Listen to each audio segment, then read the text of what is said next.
திரு அமைச்சர் ஆதவ் அர்ஜுனா அவர்களே, கொஞ்சம் லேட் ஆயிடுச்சு இந்த வீடியோ போடுறதுக்கு.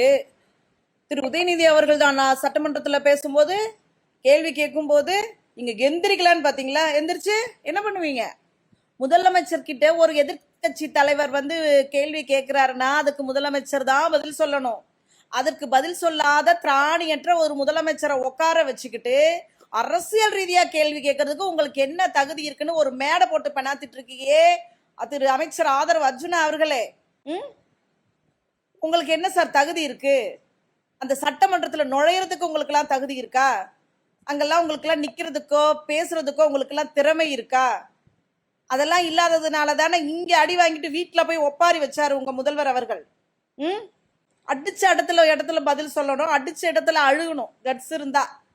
அதை விட்டுட்டு வீட்டுக்கு போய் ஃபர்ஸ்ட் ஸ்டாண்டர்ட் படிக்கிற ஸ்டூடெண்ட் மாதிரி அம்மா என்னவா அடிச்சுட்டோம், எதிர் பெஞ்சில் இருந்த பையன் என்ன பென்சிலால குத்திட்டா, நீ மிஸ்ஸு கிட்ட கேளு அப்படின்னு சொன்ன மாதிரி சொல்லி அதுக்கு ஒரு பெரிய நீண்ட நெடிய விளக்கம்.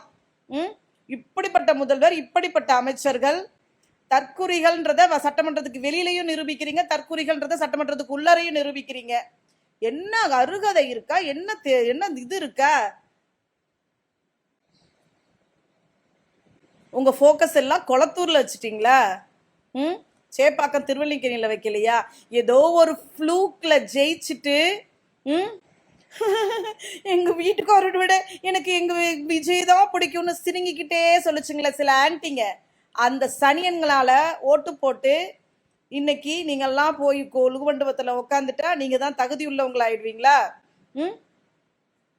யதார்த்தங்கிறது வேற, இது சினிமா மாயை. இதெல்லாம் ஆடக்கூடாது. அவங்க அப்பா பண்ண மாதிரி ஆடாதடா ஆடாதடா ஆதவு, ரொம்ப ஆட்டம் போட்டா அடங்கிடுவ ஆதவு. ஓகே.